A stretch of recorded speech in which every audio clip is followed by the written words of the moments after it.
सर्वसभा संघ के 89 अधिवेशन में शामिल हुए हमारे अत्यंत प्रिय और वरिष्ठ गांधीवादी रामचंद्र राही जी, गुजरात के मशहूर चिंतक Prakash bhai, Mahatma Gandhi institute for social studies and social change के मैनेजिंग ट्रस्टी उत्तम भाई, अभी जिनको हम लोग सम्मानित करके खुद को सम्मानित मान रहे हैं, कुसुम भाई और जिन्होंने इसके पीछे उत्साह जुटाई, मदन मोहन वर्मा जी और मिसेस वर्मा जी, यहाँ उपस्थित सारे देश भर के प्रदेश सर्वोदय मंडल के अध्यक्ष, महामंत्री, प्रतिनिधि, हमारे युवा साथियों और भाई बहनों, हमने समय बचाने की दृष्टि से एक स्टेप को बोलने का हम रुक रहे हैं। आप लोगों के पास हमने जो रखना चाहते हैं दिया है, इसको बहुत जल्दी पढ़ देते हैं, लेकिन for the interest of the non English speaking friends, I will try to give you the English version of this speech after the lunch or day after. तो आपके सामने वो कल हम दे सकते हैं या शाम को।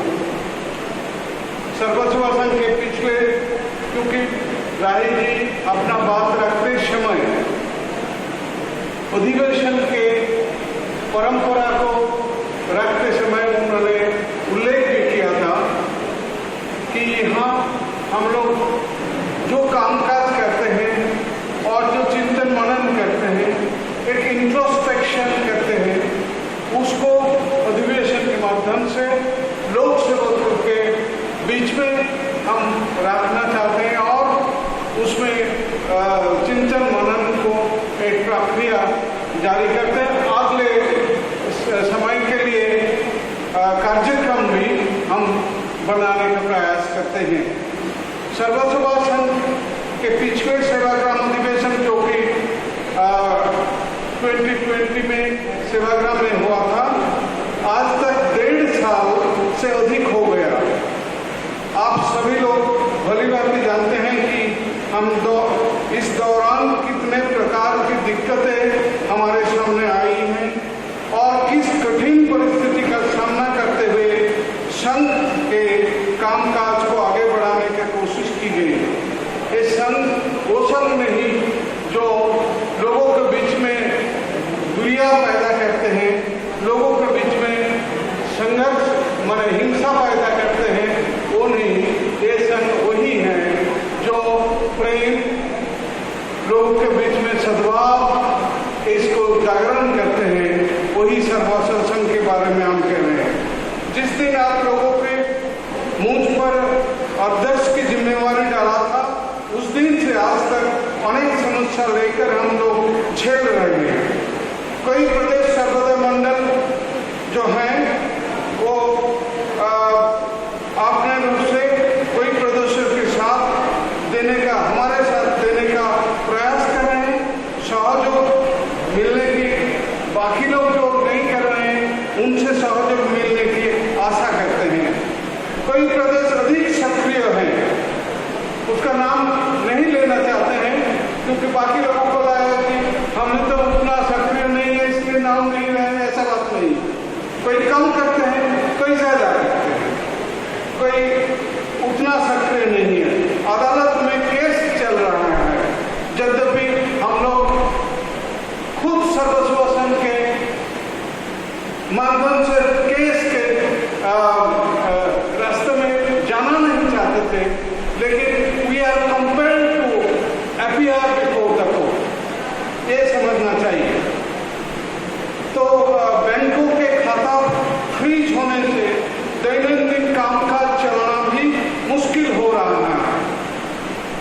हम धन्यवाद करेंगे कुछ साथी संगठनों को जो इस समय हमें साथ नहीं देते, साथ खड़े नहीं होते, तो हम लोगों को कामकाज चलाना मुश्किल होगा। कोरोना परिस्थिति के कारण कई कार्यक्रम या तो रद्द करना पड़ा या फिर बार बार तारीख बदलना पड़ा। प्रकाशन विभाग पर काफी असर हुआ। सर्वोदय बुक स्टॉलों का हाल आप देख रहे होंगे। सर्वोदय जगत चलाने में जो पत्रिका है वो चलाने में दिक्कत तो हुई है, लेकिन बंद नहीं हुई। इस परिस्थिति में भी देश भर में कई साथियों का साथ देना हमारे लिए बहुत उत्साहजनक है। खास करके आप लोग को जानकारी देते हैं कि हर जो इशू निकालते हैं 15 दिन अंतर हमारे यहाँ बैठे हुए कई साथियों ने उसमें अपना कंट्रीब्यूशन से ही इसको लगातार इसको चलाने में लगे हैं। हम उन लोगों को आभार प्रकट करते हैं। हम ये भी उम्मीद करते हैं साथ साथ कि यहाँ बैठे हुए जो लोग हैं उनमें से भी कोई किसी को उत्साह लग जाएगा कि अगला संगठन के लिए हम भी तैयार हो जाए। तो ये आशा करते हैं। कुछ खास प्रयास इस दौरान हमने करने का प्रयास किया, जैसा कि संस्थाओं के बीच में संबंधों बढ़ाने के लिए आपको मालूम है कि कई संस्थाएं जो हमसे सर्वसेवा संघ से दूरी पर कर रहे थे, राही जी बोल रहे थे कि 20 साल के बाद उन्होंने सर्वसेवा संघ के साथ अपना ऐसा ये जोड़ने का प्रयास किया। तो हमको तो बहुत चिंता लगा कि क्यों ऐसा स्थिति पैदा हुई।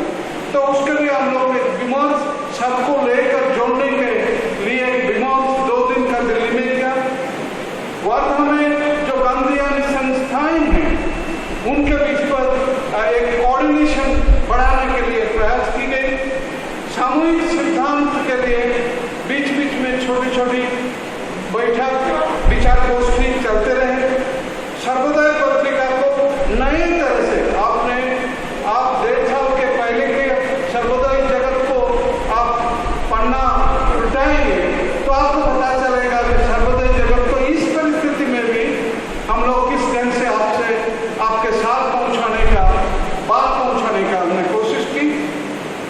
सेवाग्राम से साबरमती यात्रा जो हमारे महामान्य सरकार बहादुर ने जो सेवाग्राम साबरमती को नए ढंग से करने के लिए जो साबरमती को हम तो कहेंगे कि एकदम बर्बाद करने के लिए जो प्रयास कर रहे हैं, इसके खिलाफ लोक जागरण के लिए हम लोग सेवाग्राम आश्रम से साबरमती तक का सिर्फ सर्वसेवा संघ नहीं और संस्थाओं को जोड़कर ये यात्रा की।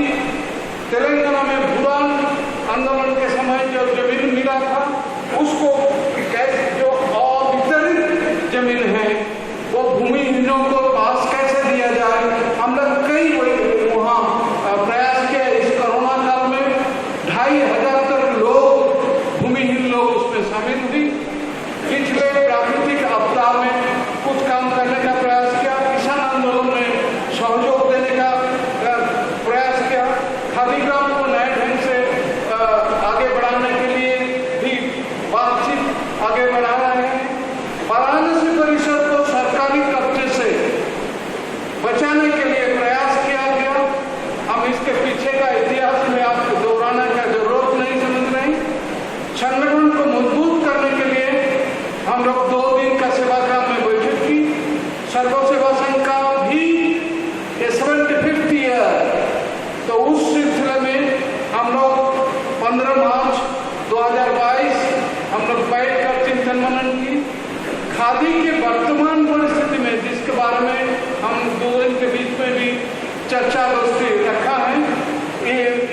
इसके पहले जून महीना में सर्वसेवा संघ और सेवाग्राम आश्रम प्रतिष्ठान मिलकर एक 2 दिन का खादी पर चर्चा किया गया। फिर अब अभी जो पुरस्कार दिया गया उसका भी तैयारी चले।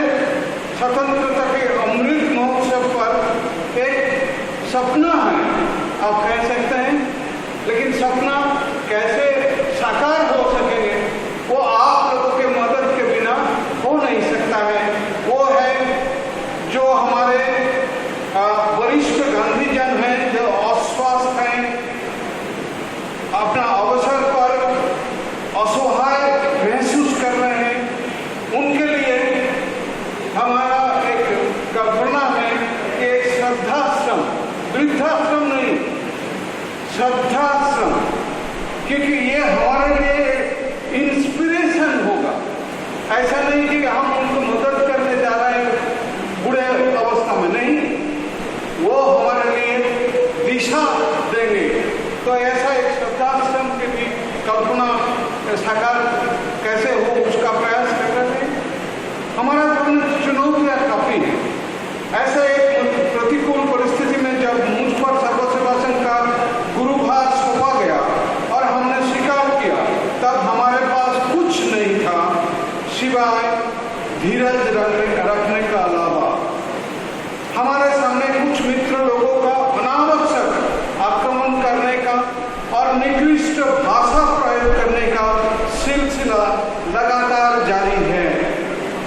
शायद ऊपर वाला जो है मेरे धैर्यशीलता को परख करने में लगे थे और अभी भी लगे होंगे।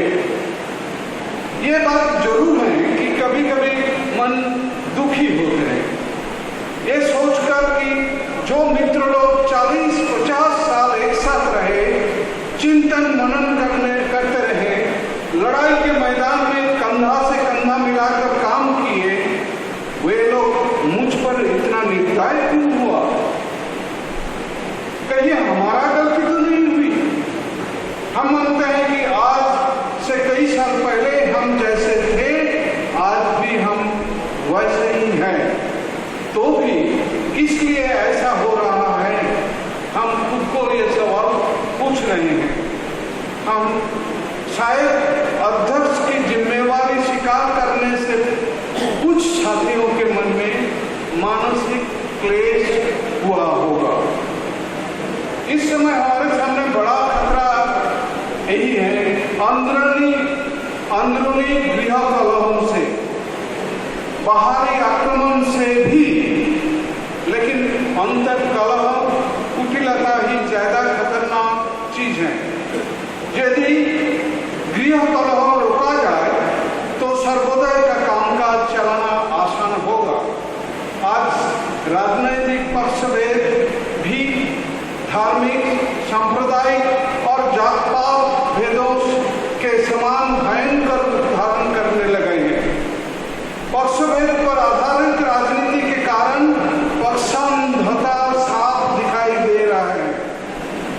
ये बीमारी हमारे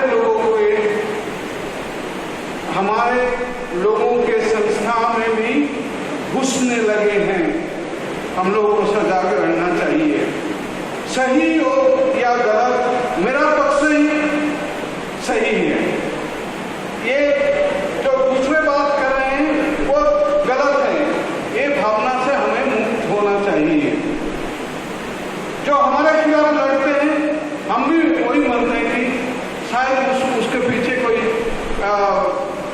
तत्व हो सकता है, उसको भी ध्यान में रखते हुए हमको आगे बढ़ने का कोशिश होना चाहिए। इस भावना से तनाव पैदा हो रहा है, साथ काम करने की मनोवृत्ति टूट रही है, पक्षभेद होने लगा है। ये भावना संप्रदाय भावना के समान ही संकीर्ण है। सत्य, उचित सिद्धांत दरकिनार जो पक्षपात भावना के शिकार है, जो पक्षनिष्ठा के मुख्य मानते हैं, उन लोगों को निष्ठावान कहा जा रहा है।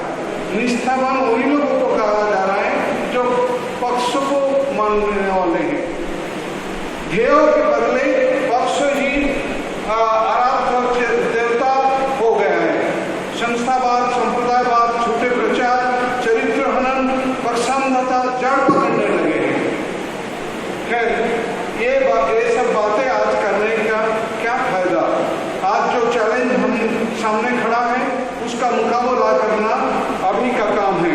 हमेशा यही प्रार्थना करते हैं कि जीवन में जो सर्वोदय दर्शन को अपनाया, गांधी विनोबा जयप्रकाश जी के पथ पर चलने की कोशिश किया, मेरे मुंह से गलत शब्दों हमारे आलोचकों के बारे में कभी निकल ना जाए। कभी ऐसा हो जाएगा तो हम खुद को क्षमा नहीं कर पाएंगे। सत्य, हिंसा, नैतिकता, सर्वोदय का मूल आधार है। आज देश भर में गांधी जी के खिलाफ बोलने वाले लोगों का प्रचार तेज हो रहा है। झूठी बात फैलाकर हिंसा का रास्ता अपनाकर आज देश का वायुमंडल विषाक्त किया जा रहा है। नैतिकता का सवाल नहीं है, इसलिए हम लोगों को बहुत गंभीरता से सोचना होगा। वर्तमान परिस्थिति और हमारी भूमिका। आज देश में सांप्रदायिकता, जातपात, बेरोजगारी, महंगाई, दलित, अल्पसंख्यकों का पीड़न आदि कई समस्याओं के साथ साथ दुनिया के सबसे बड़ा लोकतंत्र के नाम पर दवा करते हुए जो परिहास चल रहा है, परिहास क्या तो आपको मालूम है।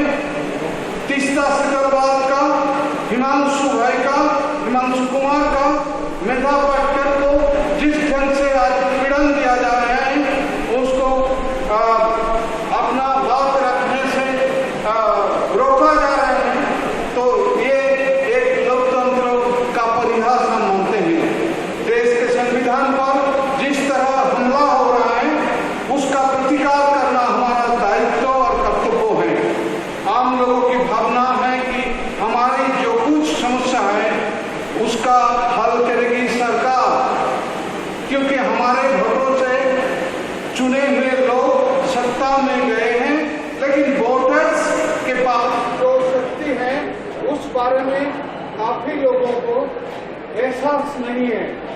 इसमें कुछ काम ऐसा है जो काम हम ही लोगों को करना है, सत्ता के द्वारा संभव नहीं है। इसके लिए सरकार पर भरोसा करना उचित नहीं होगा। ये कोई मामूली काम नहीं है जो सत्ता के द्वारा हो सके। ये तो क्रांति का काम है, विचार क्रांति का काम है, जो सर्वसभासन तथा सर्वोदय विचार के साथ जुड़े हुए लोगों का काम है। लेकिन उसके लिए श्रद्धा, निष्ठा, त्याग की बड़ी जरूरत है। वर्तमान समय में जब सत्ता, संपत्ति, साधन, सुविधा, सम्मान के चक्कर में हम लोगों में से अधिकांश जुड़े लोग हैं, पहले तो उन्हीं लोगों को खुद को झांकना होगा, अंतर्दर्शन करना होगा। यूक्रेन पर रूसी हमले में हजारों लोगों की प्राण हानि, लाखों लोगों का शरणार्थी बनकर दूसरे देशों में आश्रय लेना दुनिया के शांति आंदोलन के सामने एक बड़ा सवाल खड़ा कर दिया है।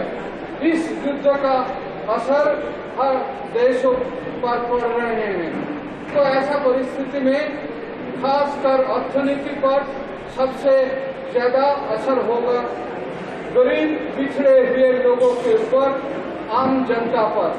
ऐसा परिस्थिति को ध्यान में रखते हुए सर्वसेवा संघ की हीरक जयंती के अवसर पर अगले 5 साल के लिए एक योजना बनानी चाहिए। एक तरफ शांति आंदोलन को मजबूत करना पड़ेगा, तो दूसरी तरफ देश के संविधान पर जो हमला हो रहा है, इस पर आम नागरिकों को सचेतन करना पड़ेगा। ग्राम स्तर से लेकर राष्ट्रीय अंतर्राष्ट्रीय स्तर तक शांति सेना की टोली तैयार करने की जरूरत है। शांति सेना केवल युद्ध के परिस्थिति में नहीं, आज जो धर्म, संप्रदाय, जात पात के नाम से समाज में सुचारू रूप से विभाजन की बीज बोआ जा रहा है, उसके खिलाफ, आर्थिक शोषण के खिलाफ, सामाजिक न्याय के लिए काम करने का, बहुत्ववादी सांस्कृतिक चेतना को मजबूत करने के लिए आवश्यकता है। पर्यावरण जिस तरह से दूषित हो रहा है, इस पर भी काम करने का जरूरत है। उसके लिए खासकर स्कूल कॉलेजों में छात्र युवाओं को लेकर काम करना पड़ेगा। सारे क्षेत्र में कॉर्पोरेट का दबदबा चल रहा है। सरकारी परिसेवा कम करके कॉर्पोरेट पण्य और कमोडिटी उसी का बाजार फैल रहा है। बेकारी, दारिद्र्यता, असमानता बढ़ते जा रही है। लोगों के हाथ के काम को लिए ग्रामीण कुटीर उद्योग को उत्साहित करना पड़ेगा। केवल संघर्ष नहीं, रचना का काम कैसा हो।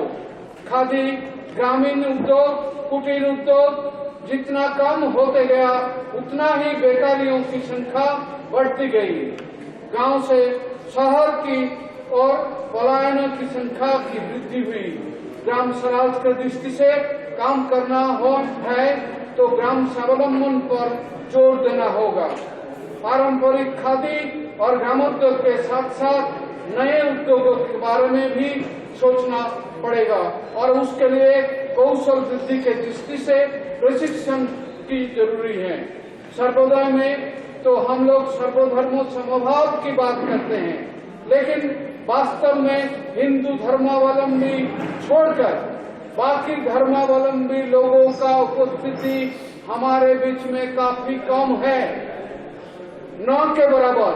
इसलिए बाकी धर्मों के लोगों का मुस्लिम, ईसाई, सिख, बौद्ध, जैन आदि गांधी संस्थाओं में कैसे बढ़े, इस पर हम सभी को विशेष रूप से ध्यान देना होगा।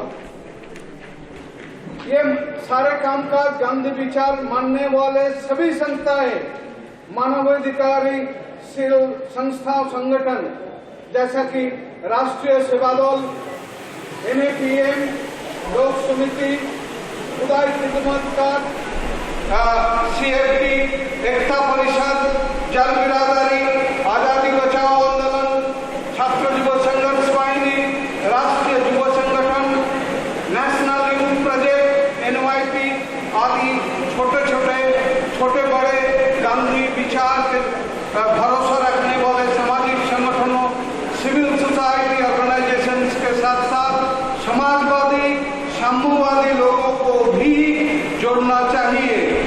कई लोगों ने इस सोच पर आलोचना कर सकते हैं कि आदर्श विचार के भिन्नता के दृष्टि से ये कितनी कार्यकारी हो सकते हैं। ये बात इनकार नहीं करते हुए भी क्या हम लोग कुछ कॉमन मिनिमम प्रोग्राम लेकर सोच सकते हैं क्या? प्रदेशों में जहां जहां संभव सघन क्षेत्र चुनकर काम करने की जरूरत है। किसान आंदोलन जैसे न्यायोचित आंदोलन में सहभागी होना, अग्रणी भूमिका पालन करने की भी जरूरत है। हम प्रस्ताव करते हैं कि युद्धविहीन दुनिया के लिए शांति, सद्भावना, समता और नए आधारित समाज गठन के आह्वान लेकर सारे देश में महाजागरण यात्रा के नाम से कार्यक्रम लिया जाए।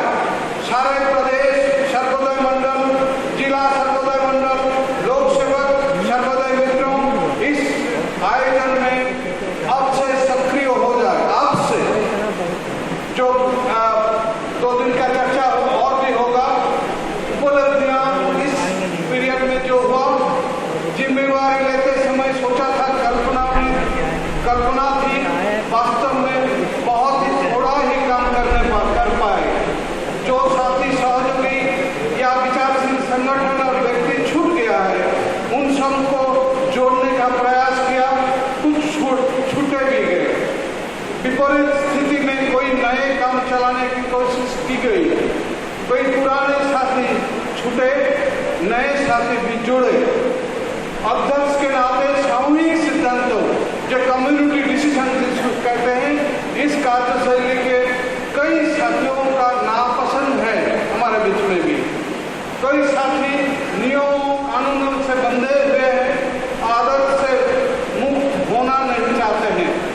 संघ में वैधानिक सीमाबद्धता महसूस कर रहे हैं।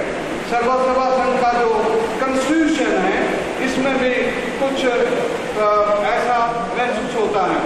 समय देने वाले कार्यकर्ता की कमी दिखाई दे रहा है। कार्यकर्ताओं के बीच में दोस्ती भावना कम हुई है, लेकिन पूरा नहीं मिटे। अदालत की दीर्घसूत्रता के कारण काम करने में दिक्कत, सेवाग्राम तथा वाराणसी दफ्तर में जुड़े हुए साथी कार्यकर्ताओं का अच्छा सहयोग। सेवाग्राम में इस परिस्थिति में भी हमारे साथी लोग जिस ढंग से खड़े हुए, हम उनको बहुत बहुत आभार करते हैं। प्रदेश सर्वोदय मंडलों के अधिक सक्रिय होना जरूरी है। युवा लोगों के जोड़ने का प्रयास जारी है। कार्य समिति के सदस्य, समितियों के संयोजकों को अधिक समय देने का और समय में आपस में अंडरस्टैंडिंग बढ़ाने का जरूरत है। कार्यक्रम हो जाने के बाद फॉलोअप में कभी कमी रह जाते हैं, इसमें गंभीरता से ध्यान देना जरूरी है। कोरोना महामारी के कारण काम में काफी असर भी हुआ है। हम इसके साथ साथ अपने सब लोग ने हमारा जो भावना है, विचार है, आपके सामने रखे हैं, आपने सुने हैं, लेकिन इससे हम ये बिना यहाँ घोषणा करते हुए हम चले जाए, मुझे अच्छा नहीं लगेगा। वो है कि Mahatma Gandhi institute for social studies and social change के द्वारा ये जो निवेश आपने देख रहे हैं, हमारे साथी लोग खास करके